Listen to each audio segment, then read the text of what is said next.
Hey, Tom. Hey, JC. You're back, buddy. Welcome back.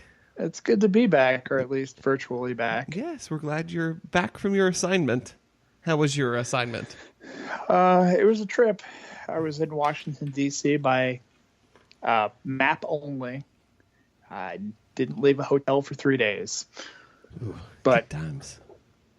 Yeah, it's a thing. I was pretty busy, but on the drive back, I got to listen to Cheaters Never Pin from the unfamiliar perspective of just download listener. And how was that, Tom? You guys sucked. Ow. I only say that because I was not there. Oh, okay. Well, hopefully hopefully we can do better tonight for you then. No, I take it back. That was a little professional jealousy of mine. I think you guys did well. I enjoyed hearing Dan on the podcast, especially his perspective. Thanks, Paul. I know I'm kind of the know-it-all with the history and everything, but it was nice to hear a kind of different perspective as somebody who's just getting into wrestling talking about it. So yeah. It was different. We need to have him on every once in a while just to kind of knock us down a level. Yeah, it was fun from this angle too, getting to ask questions of a new fan. But that's not going to happen tonight, Tom. No. Tonight, it's old and bitter time again. Yeah, it's yell at some clouds. Yes, we're going to talk about absolutely nothing happening on SmackDown or Raw this week. Yeah, because we didn't go to either of those, so it's not really worth talking about. We'll talk about New Japan. A lot happened there. Best of the Super Juniors wrapped up this week. That's where the fun stuff happens. Yes, we'll talk about the lump.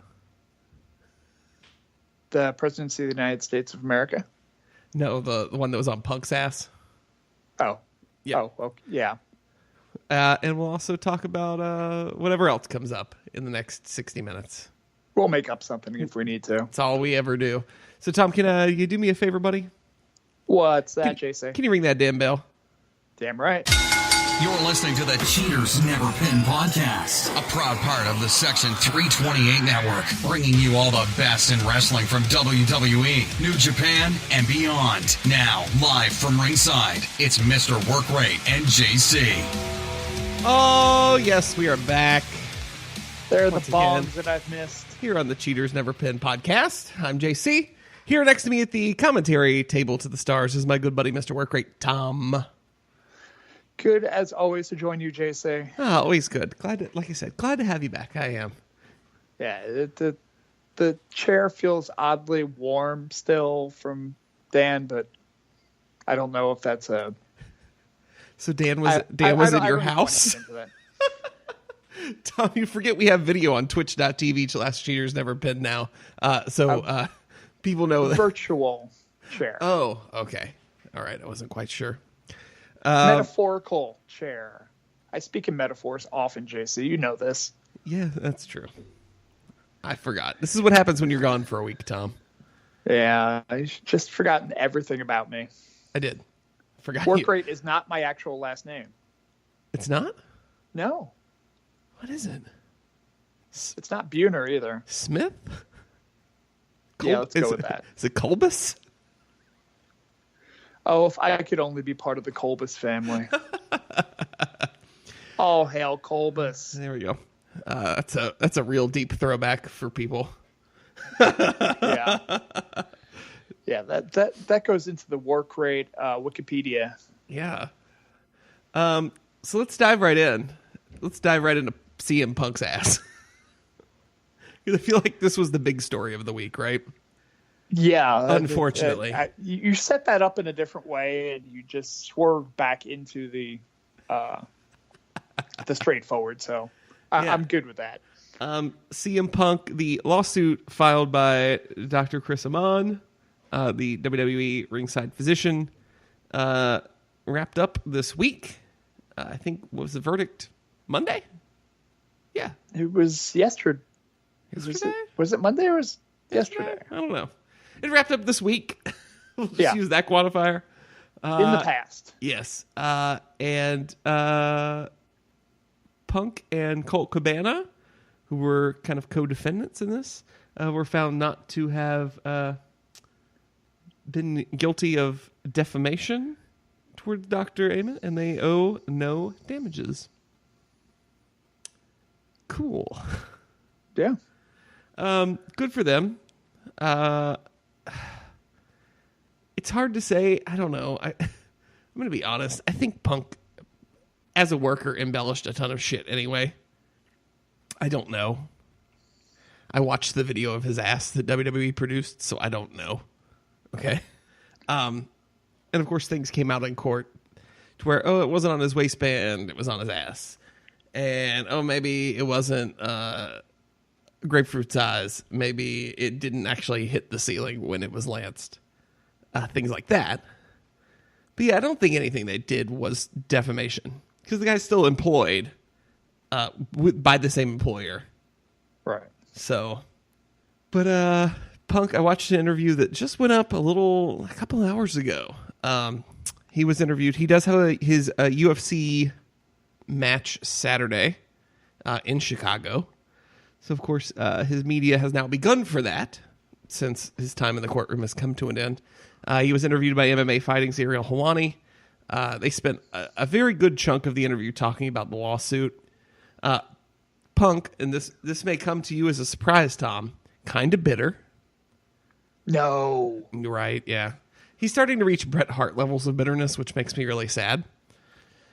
But Punk is kind of bitter, feels that WWE did this to just basically leech money out of his savings. Cabana kind of feels the same. What do you think? Is he wrong? Is that not what?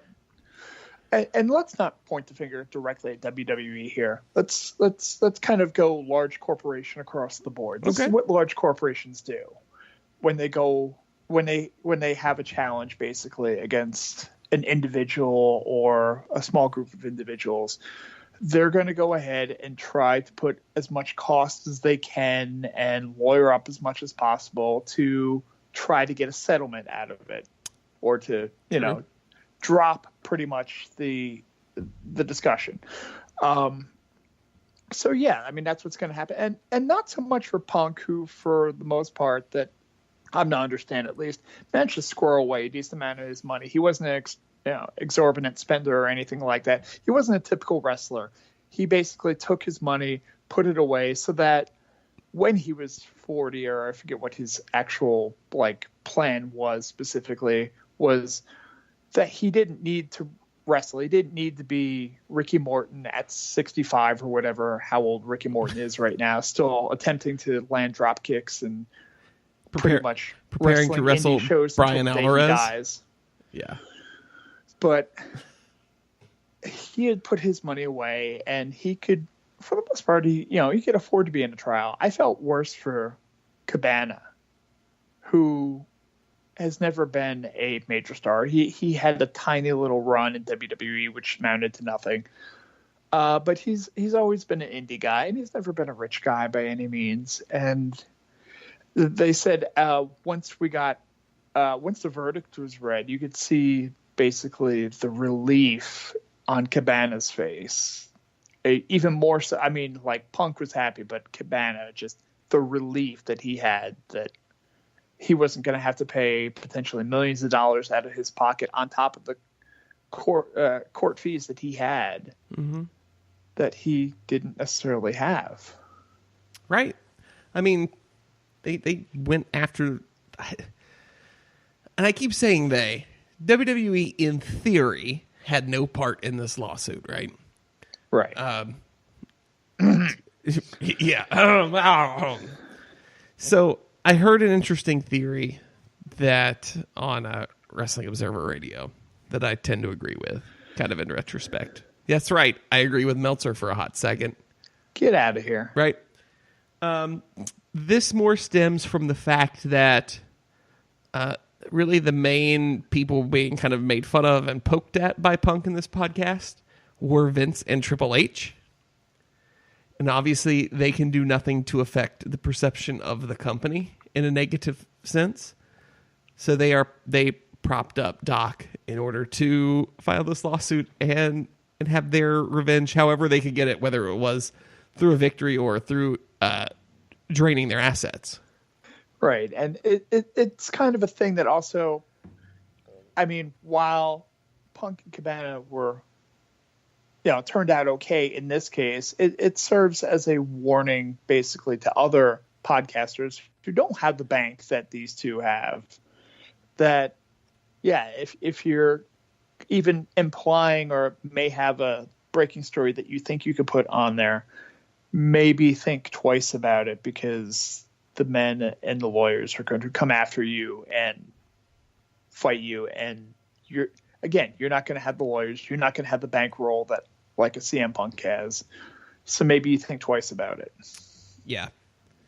I think it definitely puts a chilling effect into place, right? Yeah. It's anytime you go up against big business, big industry in the courtroom, the fear is going to be there. The odds are going to be stacked against you. Yep. Punk also said in the interview with Wani, he is very close to making weight. He's right within range of being able to shed the last couple pounds for weigh-in on Friday as he prepares to take on Mike Jackson, who is also 0-1-0 in UFC in the welterweight division at UFC 225 from the United Center on Saturday. Could you imagine if he didn't make weight? So, and that was another thing. I was like, this trial it originally was supposed to happen earlier, but I don't know if they were able to, if the WWE entity was able to file enough crap to push it back to this point on purpose. But I don't think you can't really manipulate the court that well, can you? Who knows at this point?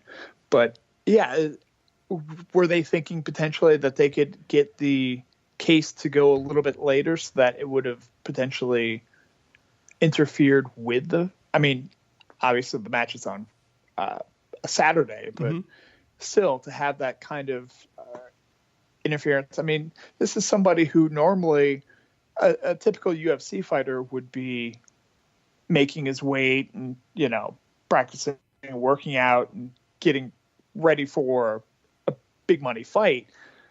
He's sitting in a courtroom each day. Right. So I'm interested to see that fight on Saturday for that reason only. Like what is going to happen? Did any of this affect Punk's mindset? And he said he's laser focused. That's the phrase he used 100 times talking to Hawani. He's laser focused on Saturday. But you've got to think, like, this takes a lot out of you. Sitting in a courtroom with the threat of $4 million being put on you. I mean, yeah, it's going to stress you out. And I mean, even if you feel confident going into a court case where you're innocent, you have all the evidence on your side, it's an open and shut case, there's still part of you in the back of your mind that has to be thinking, but what if? Right. Because not every court case goes the way that is expected. Mm-hmm.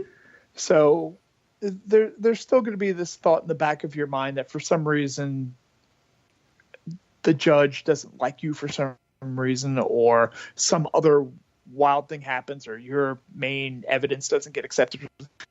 There's always going to be the thought in your mind that worst case scenario, something could happen. Right. So Punk can say that he's laser focused, but he's laser focused now on Wednesday. Fight's on Saturday, buddy. Yep. We'll find out Saturday night, 10 p.m. on pay-per-view. Nah, I'm not going to find out. I'll find out. I will watch. Twitter. I always watch. You'll text me. Yeah, I'm sure there will be a text message discussion. I was going to say, the thread will light up. For sure. At 1 a.m. or whenever it is the actual fight will take place. He should be like... His fight will probably fall around 11:30 or 12. Because he's third build on the card. He's not the main or the co-main, so... Right. And he shouldn't be. No. Ever. He's not good. Well, if he wins 12 straight fights, he can. But, Yeah, God. he's an attraction. No. He's not a main event. Right. Let's move on. Let's move on to this week in wrestling. Actual wrestling, not wrestling in a courtroom. Okay. Let's start with WWE. Tom, what did you think of WWE this week? Yeah, stuff happened. An important thing happened. Becky Lynch won.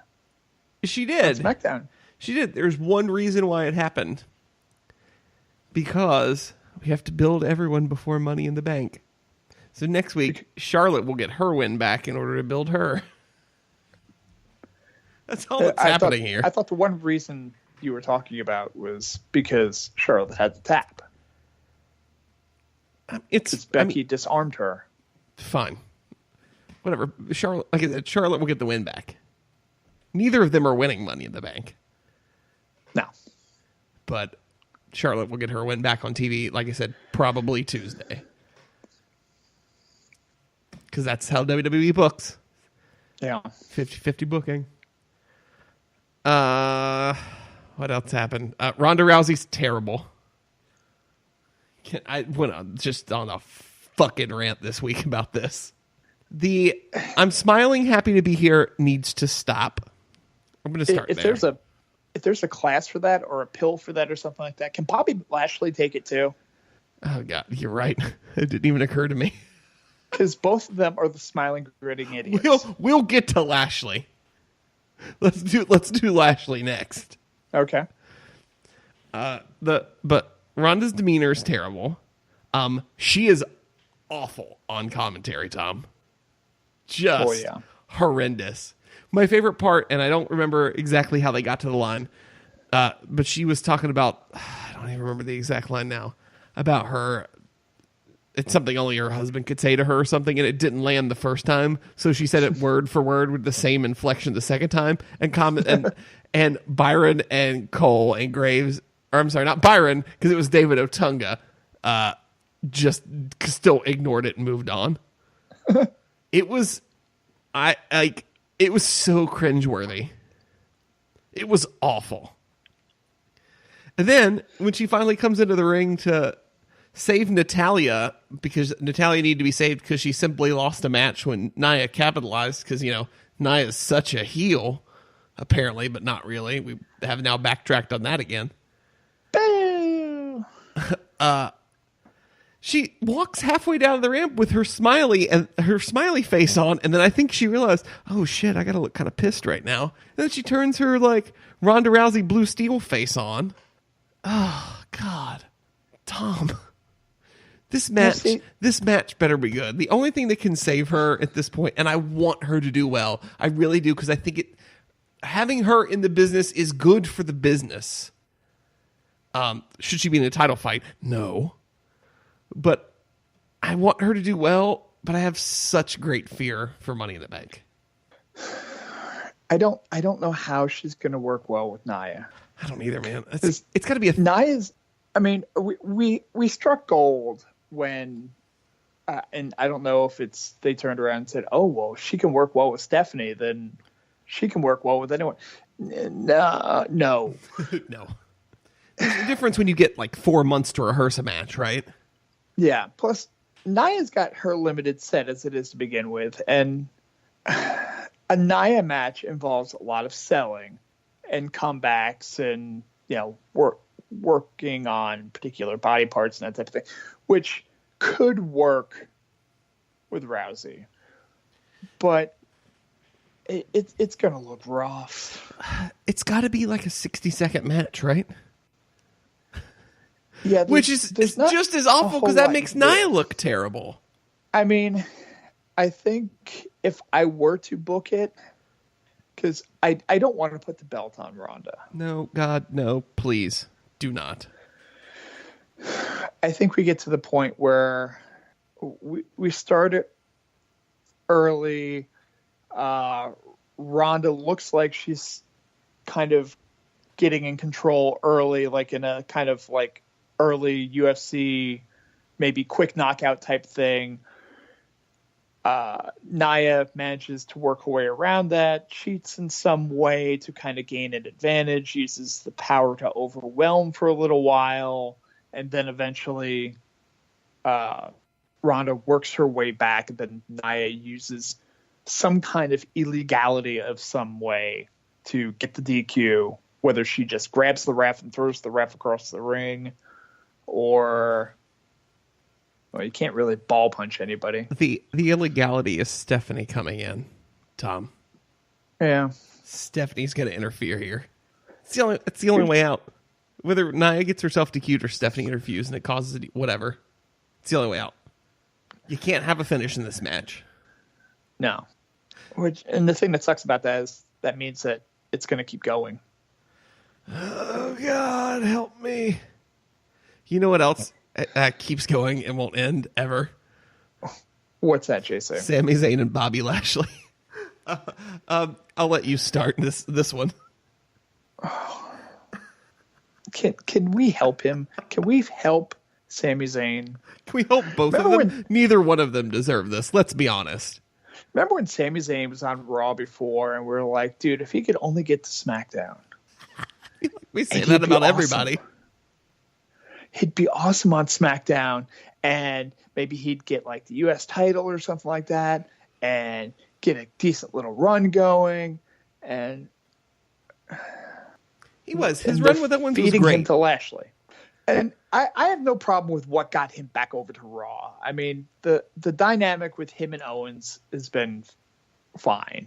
Like, I've dealt with the heel thing.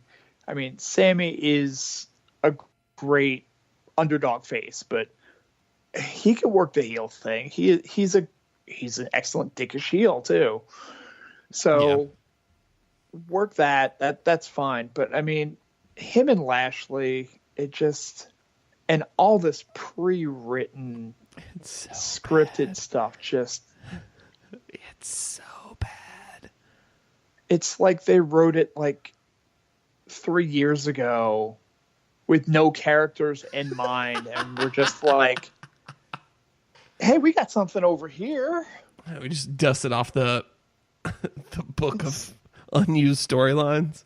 It's script number 46. Yeah, it needs to end. I think Dusty actually wrote this one. Another thing I already want to end, and I saw it weirdly praised online, and I don't get it, is Constable Corbin. I think we're at a point right now where help me, Tom. It's either the same shit every week or just really bad stuff like the Sami Zayn, Bobby Lashley thing. So when something completely ridiculous happens, like the Constable Corbin thing, we're just like, yes, shoot it in my veins. Because we need ridiculous, you need stupid. I mean, you're talking to somebody who loved the Steven Regal real man's man gimmick. It was funny. I enjoyed it. Because it was so fucking bad. He's a man. He's Such a man. He's a real man's man. And he's like in a hard hat, like shaving in the woods with a straight razor. Yeah, I think I tweeted. I was like, so I guess Vince learned the word constable today. God damn it. I have to use this on the show. It's great. It's like a police officer, but it also sounds like he can't poop. Oh, God, you've nailed it. Oh, no, that's exactly what it is. Oh, Jesus. Oh, God, what else? I don't even know. The best tag team in Raw right now is B team. The B team. You can buy the shirts now on WWE Shop for $30. Or, go buy a white T-shirt and a Sharpie for $10.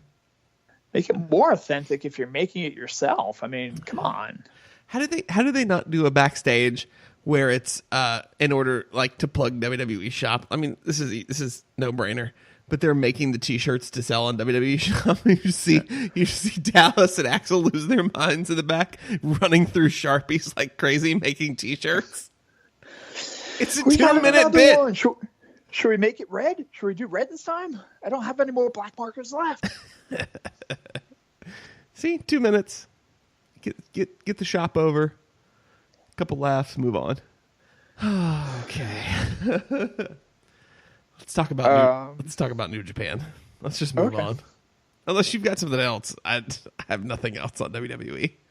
The only other thing I was going to mention was the Nakamura AJ signing, which somebody had joked that Paige had a contract signing between AJ Styles and Shinsuke Nakamura, and the contract was signed, and no one went through the table, which makes Paige the most effective WWE GM in history. Well, if you think back to the Rowdy Ronda Rousey Nia Jax signing, that was just a stare down. No one went through a table. Steph did good there. That's 2 contract signings in a row with no physicality. I think we're really turning the page here. Finally, New Day's Save the Tables chant finally pays off. Some 3 years later. 3 years after the fact, I forgot that happened. New Japan, Tom. I have seen very little in Best of Super Juniors. Yeah, I meant to watch more because there wasn't huge. I mean, there's the usual cast of characters, but you say that, and then now I want like a New Japan style Full House opening, like sitcom opening. And it would work too because even though perfect. Liger wasn't in the Best of Super Juniors, he just has that turned head look. Just point the finger up. Everybody else is giving the peace signs because that's what you do in Japan. Daryl. Takahashi's just in the corner with Daryl. Yeah. They both look I've missed Daryl. I haven't seen him that much. No. I think that bit has died, which is a good thing. So Best of the Super Juniors started May 18th, ended a couple of days ago. Block A, I'll give you your spoilers, was won by Taiji Ishimori, who was recently re-debuted, I guess, in New Japan, was Bone Soldier. They brought it back. And it works this time. I mean, he's not Bone Soldier. He's not wrestling as Bone Soldier. That's done. But right. He won Block A. He had tied with Will Ospreay, but I guess he beat him. I don't know. Correct. Yeah. I guess that's how the tiebreakers go. Yep. Also in Block A, all with 6 points. So all with 3 wins and is it 3 wins, 4 losses? Mm-hmm. Or is it 3 wins, 3 and 4? 4, yeah. 3 and 4. ACH, Bushi, Flip Gordon, Tiger Mask the 4th, Yo, and Yoshinobu Kanemaru. He's the Bullet Club dude. He's in Suzuki Gun. He's the one with the bottle of Jack, right? Right. Okay. I get my small black-tided wrestlers mixed up. You're thinking of the other Takahashi that is the Tokyo Pimp. Right. Well, yeah. But anyway. So Block B was won by everyone's favorite stuffed animal lover, Hiromu Takahashi, with 10 points. Tied for second in the block were Kushida and Marty Scurll. And then following that up were Chris Sabin, Dragon Lee, El Desperado, Taguchi-san, and Sho.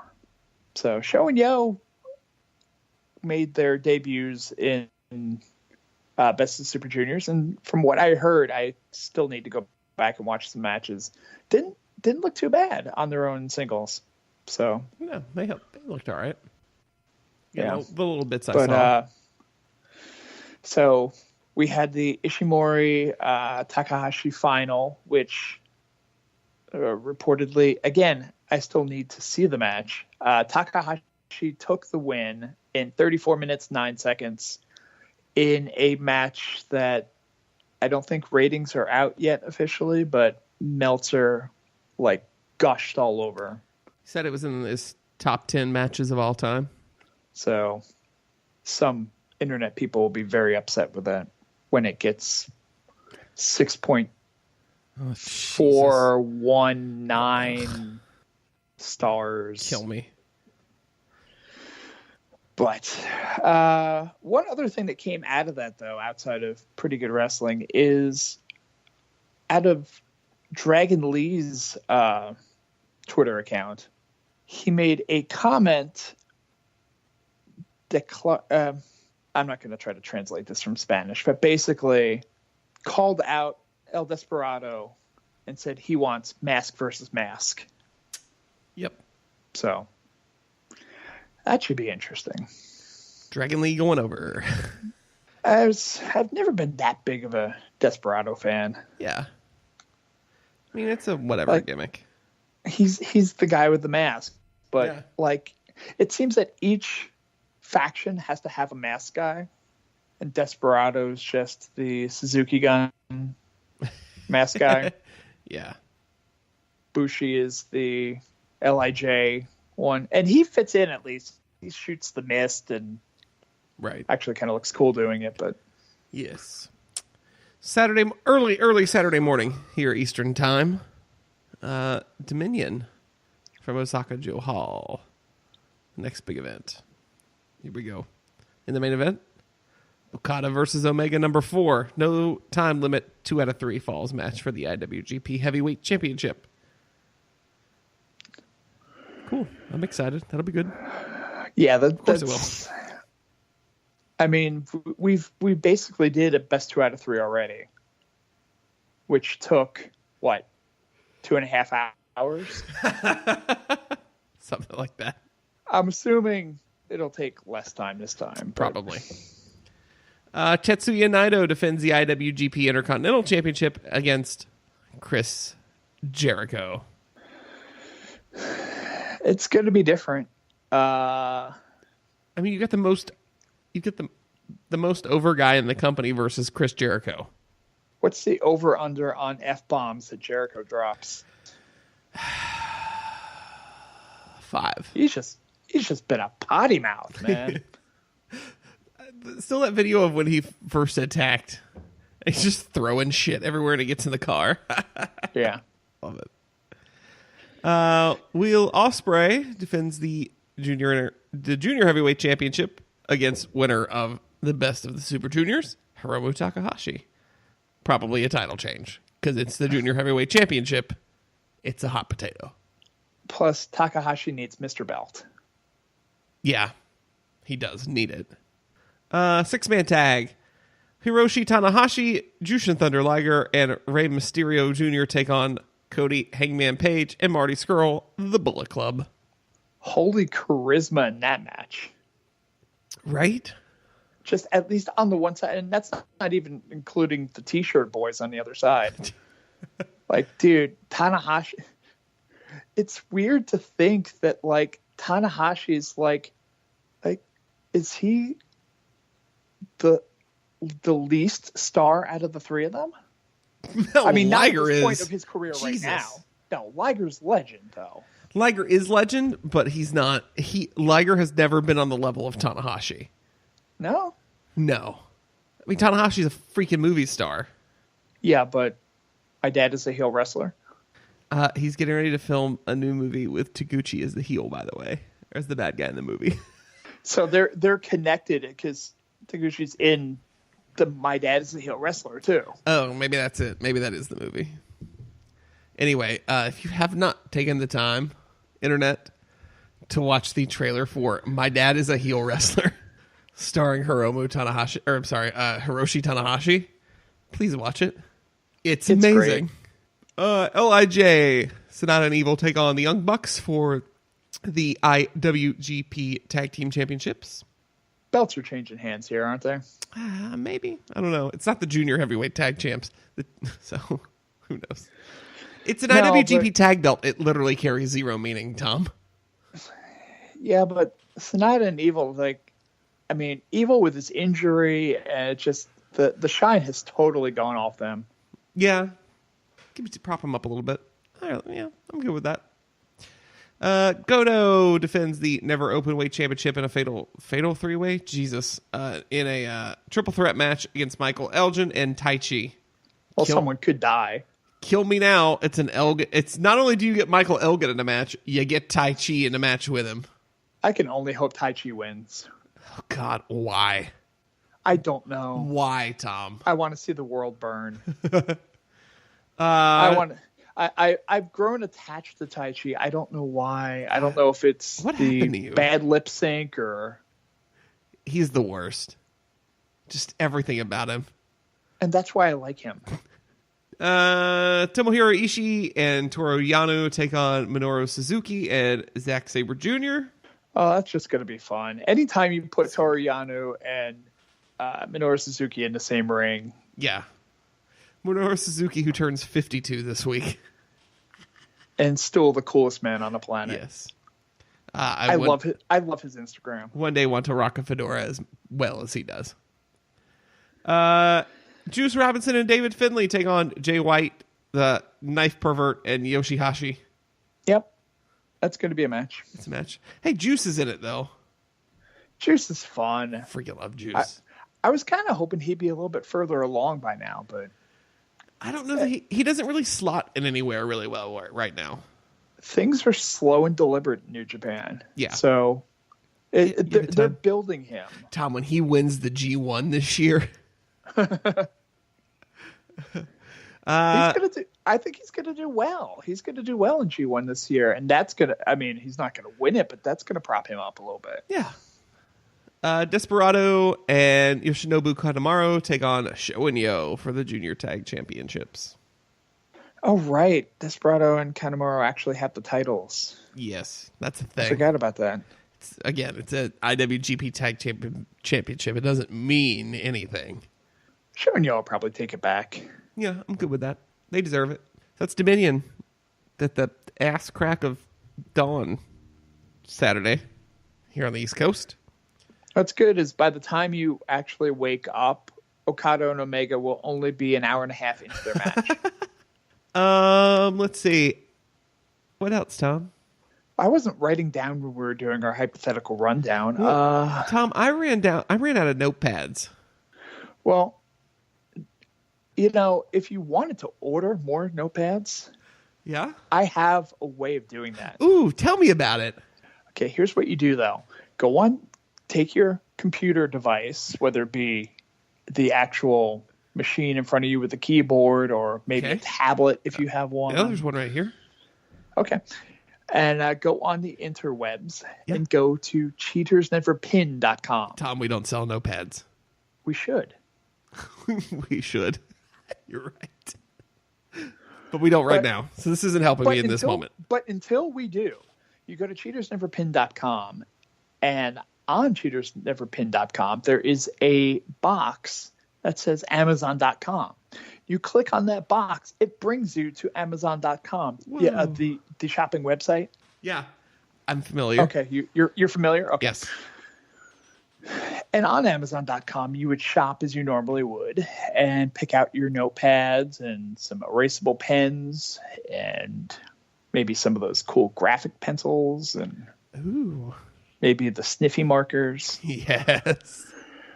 And you put that all in your cart and you click on checkout and you enter your payment information and you use your Prime to get it in 2 days.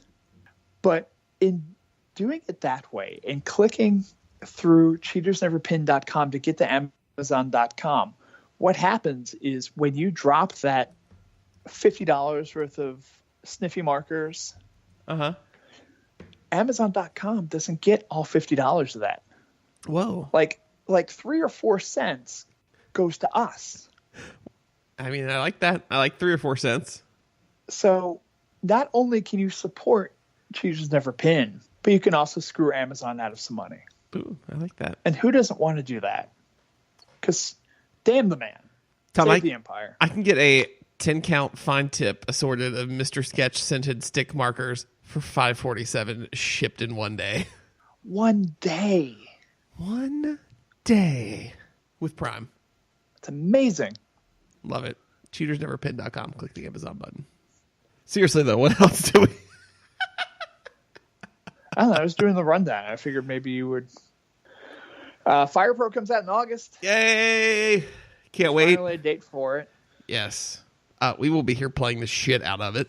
I will eagerly be awaiting, PlayStation Days or whatever it is in the next couple of days. Oh, yeah. To purchase a PlayStation Pro. Ooh. We have pooled together the children's GameStop money. I thought you were going to say college fund, and I was like, Tom, it's just a video game. Trust me, for this summer, the video game's more important. Okay. That's fair. We're not going to make it to college if we can't get through the summer. Okay. And with only one video game system that can play Fortnite in this house, we're going to need one more. Oh, God. Fortnite. Ugh. PUBG is also possible in this house. We have it too. Oh, good. At least they're playing good video games. Now, if we can just get them on the Destiny 2 bandwagon, right? Because that's my addiction. Picking that up at one time, but it's so good, Tom. I need to be able to use my entertainment center at least once in a while. True. Yes, Fire Pro's coming out. We'll play that. You were at SmackDown last week. I was at SmackDown last week. Give us a quick synopsis of your experience. All right, so I've been going to TV tapings for 43 years. Yeah. No, I went to Raw back in Attitude Era and things like that. I think the last show I went to that was a TV taping was a SmackDown taping at PNC. Maybe like 3 years ago or something like that? I don't know. Was it that long ago? They made a big deal out of it. For the first time in 5 years, SmackDown Live returns to the PNC Arena. I just remember Mark Henry pulled, I don't know, a garbage truck or something like that. I don't know. Mark Henry was very strong. But I think one of the things that I appreciated about SmackDown over Raw is, for the most part, outside of a few segments here and there, it still came off almost like a house show. Right. Like, it wasn't heavily set to TV commercials and things like that. You really didn't notice where TV commercial breaks would be in the action. Right. So I just remember in Attitude Era, like, you had commercial breaks because a lot of times you didn't have matches during the commercial. So you had this kind of dead time. Mm-hmm. The only time we really ran into that where it was really obvious, it's one of those things that drives me nuts. When they introduced the three-way match at the end, they do Joe's introduction, and Joe comes into the ring. And they do Cass's introduction. He gets halfway down the ramp, and stop. That's when they go to commercial. Yep. So for 4 minutes or whatever length of time it is, as the lights go down, Cass has to still awkwardly stand there on the ramp as, like, his music's playing, and he's still looking over at Joe, talking smack to Joe. Joe's talking back to him. They're just going back and forth, and you're waiting and you're waiting and you're waiting. And the camera guy's just kind of like hanging out in front of him, like, yeah, trying to give him cues. We're going to come back soon. And then finally we come back from commercial and Cass is still on a ramp. That just never made sense. Just like, gets his from a fist television up. standpoint. Yeah. It's like, I get the build and I get wanting to wait to get Daniel Bryan's entrance after the commercial. That's fine. Right. But at least have him go through the entrance or whatever. And I don't know if you're trying to portray it as, well, if Cass gets into the ring, him and Joe are going to fight right away, so we need to keep him in. I don't know. Just keep him kind of pacing around the outside or something like that. He's not going to go down to halfway to the ringside and just stop. Yeah. That's not a thing that happens. Just rub his wrists awkwardly. But yeah, outside of that, I mean, I thought it was a solid show. 205 Live was great. Both matches. I only had 2 matches, but I mean, one of the matches was like, God, like the best 25 ever. minutes. Yeah, it was about that. Buddy Murphy, man. Did we know this about Buddy Murphy? We did not. Like, I was watching, I guess 205.